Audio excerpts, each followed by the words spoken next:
I have to address this video that I wasn't going to address because it's bullshit. I saw it once, but this is my second time seeing it, so I have to say something. They got this damn lady on the video, and she's speaking out against reparations, basically saying, should we have to pay for the sins of our fathers, and the United States government never owned slaves, and it was people that owned slaves, and blah, blah, blah, blah, motherfucking blah.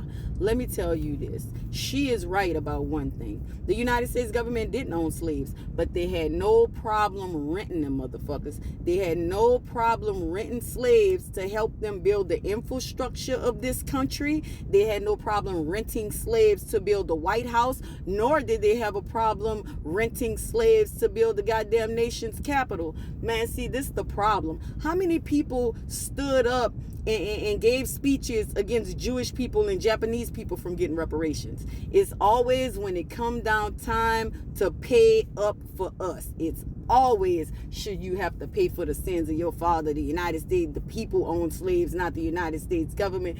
Girl, let me tell you about the people. The people own those slaves because the United States government sanctioned them and allowed them to do it. They sanctioned the institution of slavery, and by doing that, they are just as culpable as the people. What the fuck we look like going find individual white people to sue? No, we're gonna sue the people who sanctioned that type of fucking activity, who told those people that it was okay for them to do that, for them to think it was so okay that they went and rented slaves. And I'm gonna tell you something else about the slaves that they rented. When they rented these slaves, if there was punishment to be given, it was just as brutal and harsh as the punishment on plantations.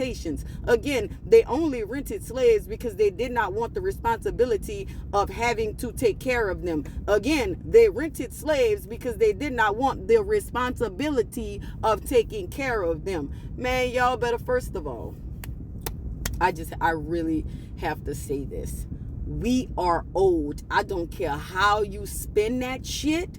We are old. And if you come from another country, you're an immigrant, and you don't want to pay up, I totally get it. You say your people didn't have slaves. What you can do is go back home, and your tax money will go back to the community in which you came from. How dare you come here and reap the benefits of America, knowing that America has a debt with black people? You come to this country and you say, oh, I'm not a part of that. But you have taken advantage of all of the opportunities that America gave you, and now it's time for America to pay up. Oh, you don't want no parts in that? You don't have to have any parts in that. You can go home and none of your tax money will go toward reparations.